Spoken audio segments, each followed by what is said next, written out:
Здравейте, аз съм Кристиян, а вие сте с Нецензурно. В днешния епизод ще реагираме на новото предложение от Емрах и Азис, което носи заглавието "Пак ми звъниш".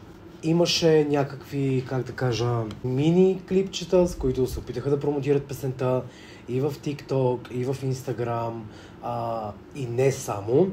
И ето, че днес, като да не повярваш обаче, точно в 6 часа, айде и 5, песента е при нас. По това, което чух, мисля, че знам какво да очаквам. Мисля, че знам и на кой е без да гледам, но секунда да проверим. Да, както си знаех, Азис виждам, че има намеса в текста, което е прекрасно. И всъщност те двамата, знаете много добре за тях, няма да говоря какво мисли и така нататък, но като изпълнители и като гласове са много добри, така че очаквам нещо много добро, но да видим дали ще бъде нагоре или надолу. Сега ще разберем заедно с вас. Пак ми звъниш, Емрах и Азис. Като дете, забравено за Коледа. Още от началото 9 секунди сме в песента. Текстовете на Азис понякога са просто толкова са депресарски, че като дете оставено за Коледа. Това е толкова deep shit, че направо ужас. Като бездомник, нахранен запред хората. Хем даваш, хем ме удреше през ръцете. Да ходя, караше ме спред в нозете. Момичето е невероятно красиво, а сета, на който е сниман Азис с тези маси, с тези столове, много ми харесва. Не искам аз да преживея това. Сега ще си платиш за всичко. Като дете ти вярвах, аз излагаме. Като дете обичах те, предаде ме. И като кученце се влачех за теб. И бъдещето си представях с теб. Не мога аз да преживея това. Сега ще си платиш за всичко. Пак ми звъниш, няма да ти дигна. Пак да крещиш, вярвай ми, ще свикна.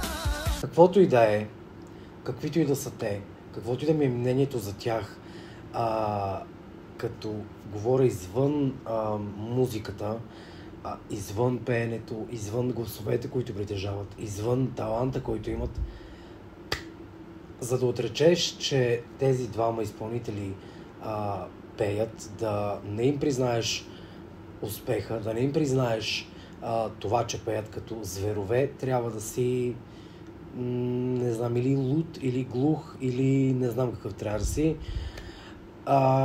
Печелят ме веднага. Изпълнението и на двамата е на невероятно ниво.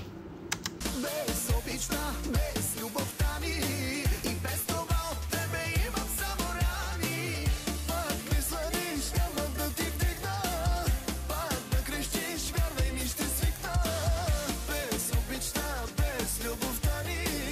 Без това от тебе имам само рани.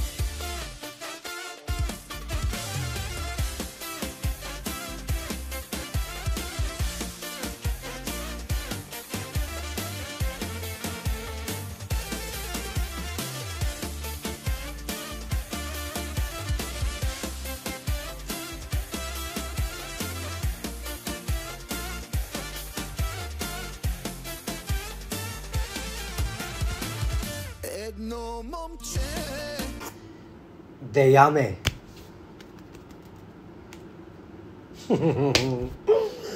Деяне! Деяна Сенов. Чисто като музика, чисто като аранжимент. Това може би е една от най-добрите песни, които Деян ми е давал тази година. Не знам вие на какво мнение ще сте за тази песен. Нямам търпение да си стрелям в коментарите след финала на заснемането на това видео, но това ще бъде един от моите персонални фаворити, независимо, че излиза толкова късно през годината. Деян просто почерка му тук е невероятен. Забравите и те боли. Това момче сега е мъж, ще продължи. И колкото и да паркираш пред нас, и колкото и да ме молиш на глас, няма да си губя времето с теб. Сега ще си платиш за всичко. Двата им гласа тука. Пред припева, където преди да запеят сега ще си платиш за всичко. Преплитането на двата гласа и то Азис с такива висоти. Музика. Обичам.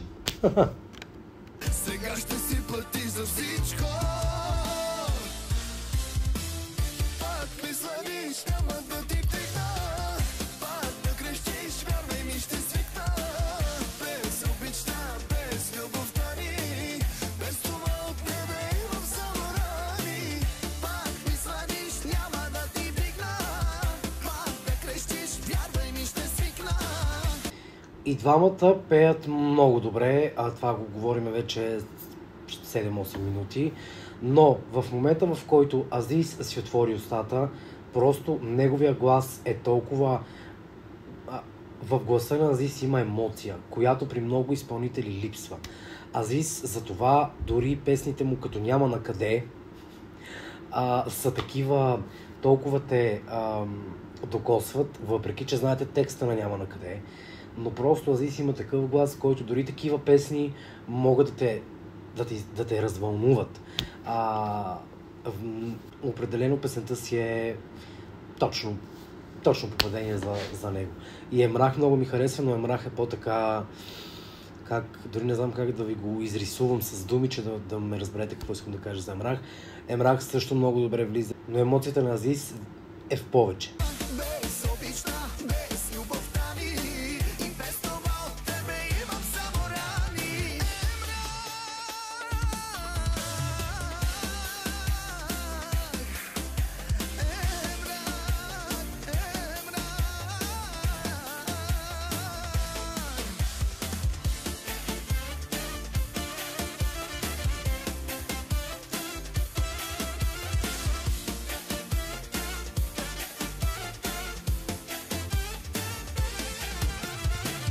Пак ми звъниш, няма да ти вдигна.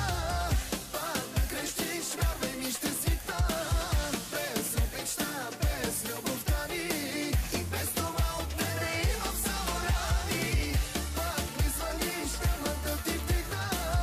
Пак да крещиш, вярвай ми, ще свикна. Без обичта, без любовта ни, и без това от тебе имам само рани. Добре, видяхме видеото, чухме песента, сега нека преминем към моето финално мнение за Емрах и Азис и Пак ми звъниш. Много ми харесва песента, по песента не знам дали имам въобще даже какво да ви кажа, защото песента е изключително музикантска, изключително ми въздейства, изключително много добре направена, изключително добре са си свършили работата и двамата изпълнителя, от към изпълнение, текстът е много хубав, просто са се справили отлично.